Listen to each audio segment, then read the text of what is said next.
Good evening from Yummy B TV. Wishing you all well, of course. So I get round to talking about what everybody else is talking about at the moment and give my opinion and my verdict on utter nonsense with everything surrounding Lucy Connelly, the young lady who was sentenced to 31 months imprisonment for a post she put up on Twitter prior to the Southport riots, right? A post that she took down a couple of hours later, I believed, right?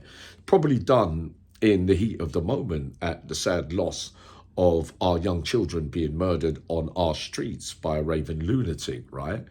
And many people, and in the heat of the moment, even me, put stuff up and took it down. I'm wondering, like I said before, why I took mine down, because I wasn't warned about mine. But 31 months, let's put it all into perspective clinically and decisively. As many are saying, Hugh Edwards downloaded child images, etc., suspended sentence.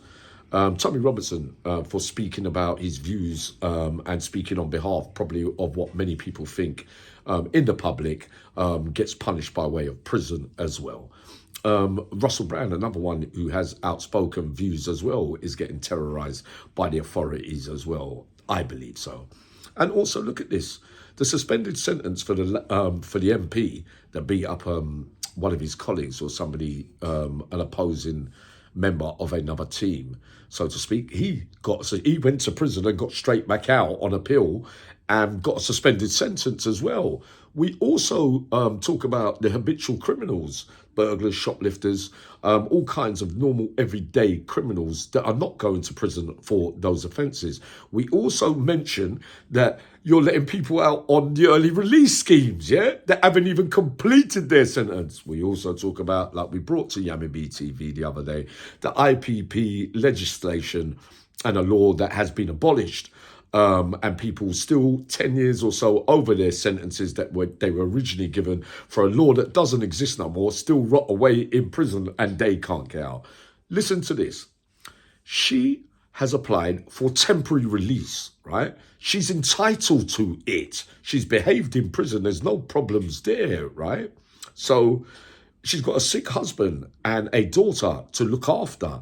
Everybody else you're letting out on these early release schemes and not sending people to prison, to put it bluntly, and people that have committed the most heinous of acts, you're giving them suspended sentences.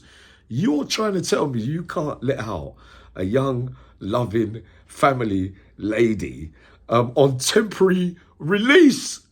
Think about what we're really saying here, man. I just don't get all this. I'm getting what all of you lot are saying now, but it just doesn't match up. More on other things as well. And also, let's remember this. The prison officer from Wandsworth only got 15 months or so, didn't she, for getting off with an inmate in there.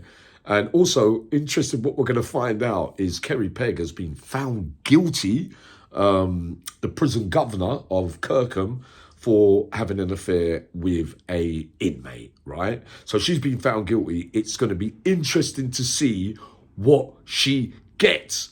I'm thinking 3 years minimum, which is not much more than 31 months. Maybe she might get less than Lucy Connelly. My days, you lot weigh it all up. You know more better than me. I'll be up later on.